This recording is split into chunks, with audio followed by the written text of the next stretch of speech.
Дълго време в България битуваше и даже още битува схващането, че сме изостанали значително от развития свят. Под изоставане българинът най-често разбира технологично изоставане, вид и качество, например, на стоките, на машините и другите средства за производство, оборудване, например, на болници и, разбира се, качеството на работната ръка. Преди 1989 година това разбиране беше абсолютно вярно. Например, докато машините в текстилен завод в Италия се обновяваха на всеки 2-3 години, то в България нямаше проблем те да работят по 20, че и по 30 години. Подобно беше ситуацията и с повечето стоки, произвеждани от социалистическа България. По правило те изоставаха 20-30 години от западните образци и обикновено биваха тяхна лоша имитация. Съответно и вузовете произвеждаха предимно специалисти, обучени да работят по технологии от преди 30 години. 21 години след рухването на социализма тезата за технологичното изоставане не е вярна. Заради глобализацията технологично България вече се е доближила много до модерния свят. Доколкото това, което все още работи в държавата, обикновено работи с най-модерна техника и технологии и доколкото голяма част от младежта вече се образова в чужбина.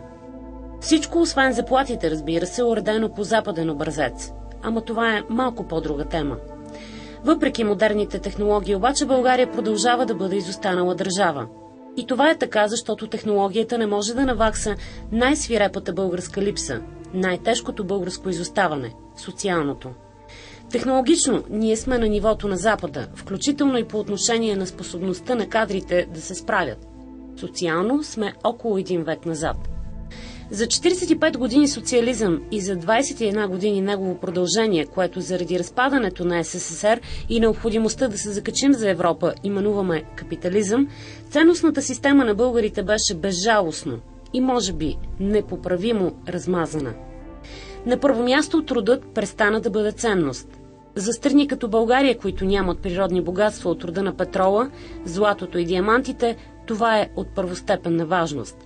В годините след освобождението просперитетът на България се е дължал точно на зверския труд, при това с примитивна техника. Например, докато в Америка и в Европа масово е навлизал тракторът, през 20-те години у нас масовото навлизане на железния плуг, тегляне от коне и волове, е предизвиквал истинска аграрна революция. България е вървяла напред, а социалните сътресения и бедността са предизвикани не толкова от отказ от труда, а от войните, започнали за България от 1912 година и свършили през 1918 и след това последвани от по същество комунистически въстания и терор, инспирирани от Москва. Социализмът ликвидира този култ към труда. По това време най-много имаха не тези, които се трудят най-много, а които бяха най-верни на партията, на БКП, която пък беше най-вярната на КПСС. В по-ново време пак е така, ама вече с други средства. И пак тези, които най-много се трудят, имат най-малко. Точно тук изоставането ни от западния свят е най-голямо. Там бачкаторът е на почит. За него има евтина храна, коли, жилища, макар и под наем. И той работи, за да върви напред страната. В България за бачкатора няма нищо. На върха са неработливите, а тарикатите, крадците, тези, които успяват да изкарат пари не чрез труд, а казано на български с далавери. Затова и никой не се труди. Всички търсят далаверата. Общество, съставено предимно от далавераджии, няма шанс, понеже няма кой да бачка. Второ, за тези над 60 години напълно беше сринато значението на закона.